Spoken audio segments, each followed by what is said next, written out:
Hi Virgo, welcome back to the Astrology 33 channel. This is your April 2023 tarot reading. Thank you to those of you who liked, viewed, shared, and subscribed to the channel. I appreciate all of that. For those of you new to the channel, as well as what we have in front of us, it's a cult growth spread as always, and I also pulled the 4 agreements, wisdom, oracle, and Mudra card for you guys. We're actually going to start the reading off by rolling those astrology dice we have in front of us to get an idea of where your focus should be as far as that goes. Okay, we have 4.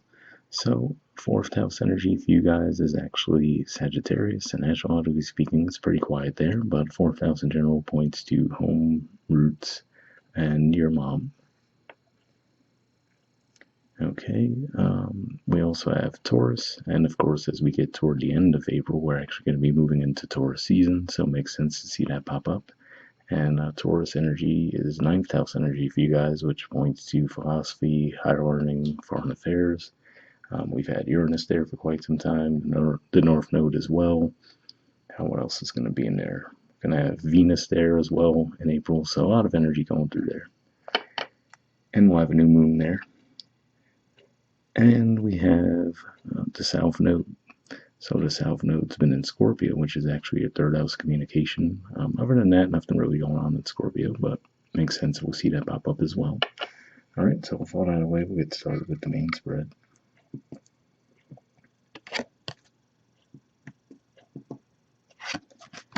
In the main situation position, we have the Page of Swords, and challenging that, we have the 5 of Wands.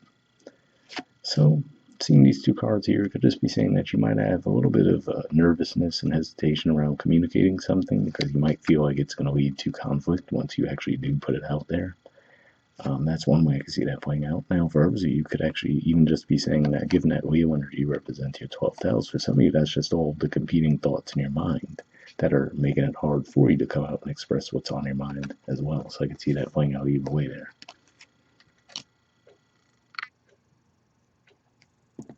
All right, in the foundation position, we have the 6 of Cups. So Scorpio energy here, and to me this says that you just have that desire for peace, right? So maybe for some of you, you physically reached out to someone from your past to reconcile and just get on better terms with them. For some of you, this could even point to extending some healing to your inner child. But either way, looks like this is saying that this is a big desire of yours, given that it's come up in the foundation position. And of course, the key to that would be communication. So that's what I see with that. In the past position, we have the Page of Cups. So another page energy here. And what this could just be saying is the reason why you might be a bit fearful around coming out to communicate something could just be saying that in the past, you might have done so with pure intentions, but maybe it didn't come out the way you hoped, right? Because what I always think of with the Page of Cups energy is we see that fish coming out of the cup. So to me, that could represent that energy of something being a bit rushed, right? So maybe there wasn't even the attention to detail to see, oh wait, I actually still have a fish in this cup. So it could just be one of those things where that could be why you're a bit gun shy to speak about something now, because you might have felt like in the past you came forward when you weren't ready and it wasn't necessarily, didn't play out the way you hoped. Let's just say it that way. All right, and in the present position, we have the 5 of Cups. Some more Scorpio energy here. And again, given that that's your house communication, you could just be looking back on maybe some falling outs that you've had with people. So, for example, seeing these 3 cups build here makes me think it could be more of a friendship thing, because when we think of the 3 of Cups, it's more of a friendship, or sometimes even a connection with siblings. So it could just be saying that you're looking back on maybe a falling out that you had with someone in the past. And at the very least, this energy could feel a bit stuck to where you're not necessarily ready to move forward from it yet, but at the very least it's on your mind. So that could be what eventually could spark you to come forward to try to restore balance, but at the same time, in the present, it looks like you're just really in that energy of missing the situation and looking back on some mistakes that were made.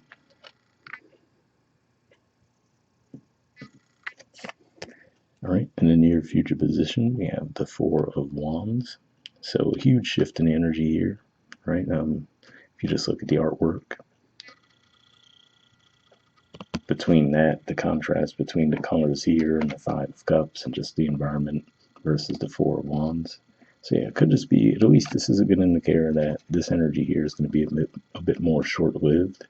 And this could just be saying that as we get toward the end of Aries season, given that this represents the last 10 degrees of Aries, you'll be feeling a lot more light and vibrant. And possibly even this could be an indicator that you would have reconnected by then with this person that you had a falling out with, if it's a single person or possibly a group. Right, in the position of your influence in a situation, we have the Queen of Swords. So yeah, to me, this does say that deep down you do want to see balance restored in the situation. So you might be taking the lead this month in that regard. Like I said, I can see it playing out different ways. For some of you, it's more of a work thing. Others, it could be romantic. A lot of you could be family, or at least friends that feel like family, where you're really trying to restore the balance in those situations and taking the lead in that regard. And timeline-wise, this could just be saying when we have that Libra full moon around the end of the first week of April, that could be when you're really feeling that energy rise up in you. All right, in the environment position, we have the Star. So I always point out that the Star is the card that comes after the Tower in tarot. So it could just be saying that for some of you, you might have gone through a bit of a Tower moment, and that could be what has you looking back on all these things now, right, as you're adjusting to the new reality and looking at things you'd like to just leave behind for good versus things that you might want to go and repair, and feeling those things out. Now, this could even point to, given that's Aquarius energy too, maybe the heaviness that you felt while Saturn was moving through Aquarius. And we're about to have Pluto move in there, actually, which is a pretty intense transit in its own right, but could just be saying that Saturn might have brought some lessons to you during that time that you're now integrating. For some of you, this could represent someone else as well. And if that's the case, more or less the same theme as far as this could point to their growth as well. All right, in the hopes or fears position, we have the Ace of Wands. So yeah, to me, this is an indicator that there's a desire on your part to have a fresh start around the situation. So yeah, I don't feel like this is, for the majority of you, going to be a completely fresh start as far as a totally new situation, but more so it seems to be like hoping to have a fresh start with a situation from your past. All right, and in the outcome position, we have the Devil. So yeah, to see this in the outcome position, especially given that once Pluto, at the time of recording this, Pluto hasn't moved out of Capricorn just yet, but it's going to be, and it'll be out of there by the time we get to April. So given that Capricorn is going to be a lot more quiet than it has been, and this is the card of Capricorn, to me this could just be representing more of the fact that, could be saying that the reason why you might be feeling a pull to go back to something from your past is that there's still something to be learned there. So we do see the chains around the two people, right? So it could just be saying that that's why you're feeling that pull. That could explain the reason for that, is because there is still something to be learned within the connection. So you might just be feeling that pull pretty strong this month. All right, bottom of the deck, we have the Fool. So yeah, again, like I said, now for some of you, maybe this truly will be an energy of a totally new start where you more or less learn the lessons from the past situations and say, okay, I've learned what I need to learn from those situations. I'm not going to make those mistakes again, but I'm going to start something totally new. But for others of you, like I said, I'm picking up on, for more of you, feels more like there's a desire to go and repair something from the past. All right, moving on to your 4 agreements card, we have be impeccable with your word, and it says manifest your true intentions. Okay, it says, it's good to focus a little better there. All right, it says, regardless of what language you speak, your intent will manifest through the word. What you dream, what you feel, and what you really are will all be manifested through the word.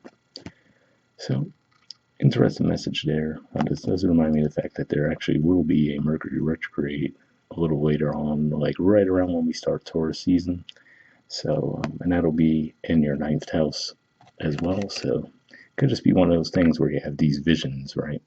And there could be a little bit of confusion around getting that out there as far as communicating those visions, but that's what I see with that primarily. Could just be saying that, okay, even if there is a little bit of confusion there, as long as you're coming through with the authenticity, it should still work out for the best. All right. Moving on to your Wisdom Oracle card, we have Soulmates. There's the artwork, and the number is 41. So let's see what this has to say.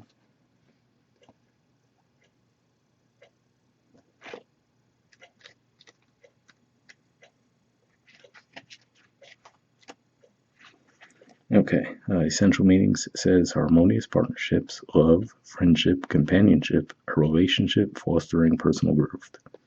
See, it's interesting that mentions the different types of relationships there, because that's what I was feeling too. Like I was saying, for some of you it might be romantic, some it could be friendships, family, you name it.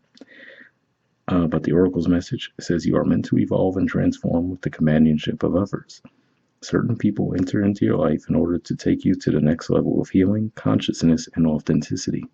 It is always a reciprocal experience, although the results for each of you will vary. You know these people by the strong pull drawing you toward them, and sometimes by a strong aversion to them initially too. Soulmates can be friends for life or remain in your life for only a short time. No matter what, you'll be changed in ways you can't possibly fathom now. Pay attention to these people today. They are your greatest gifts. So yeah, definitely a pretty positive message there. And for some of you, this could even just be pointing to, as we have Mars moving through Cancer throughout April, that could bring more people into your life as well, where you can learn some lessons from those interactions. All right. And the relationship message says, consider love in its deepest sense, love so powerful that you will never be the same, regardless of how long your relationship lasts. Consider friendships and romantic bonds so compelling that they overwhelm you with gratitude or break you open so you will finally claim who you were meant to be. Even a companion animal reminds you that it is you who is being rescued and healed. Pay attention, for you are in the presence of a soulmate. Come to guide you home to the real you. So yeah, definitely a pretty positive message there. I will say it doesn't look like there's a lot of active interaction with another person as far as a romantic connection goes, but at the very least I could see where maybe you're reminiscing on a situation that maybe didn't work out in the past and looking for another opportunity with that in the future. So hopefully that resonated. All right, and the prosperity message says, strategic alliances are most important right now as you begin to attract the perfect people to support your dreams. This is a journey you will share with others. Mentors, business partners, helpers, employees, creative partners, friends, and strangers open doors for you and step through the portal to join you in a harmonic dance of collaboration, commitment, and co-creation. This is what you've been waiting for. So yeah, definitely a pretty positive message there. And again, that makes me think of, like I said, that Mars through Cancer transit, which for you guys, that is your 11th house of friendships, groups, hopes and wishes. So that could just be bringing more of those connections to the forefront. All right. And lastly, we have a mudra for you guys. This is your mudra here. It's the Chonmukha Mukha mudra, and the keyword for it is cooperation. All right, can't fit everything in the frame there, so all I'll do is hold this up for a second if you want to pause it or take a screenshot to read what it has to say. And then we'll get the rest in the frame. And under benefits, it says calms the mind, ignites feelings of devotion, balances solar and lunar energies in the body, harmonizes apana and prana values, used in yoga therapy to aid cancer treatment and healing of autoimmune diseases. So if that sounds like a mudra you think would be beneficial for you guys, I will put the name in the description video as always. We'll wrap up there, and I'll see you guys next month. All right, bye.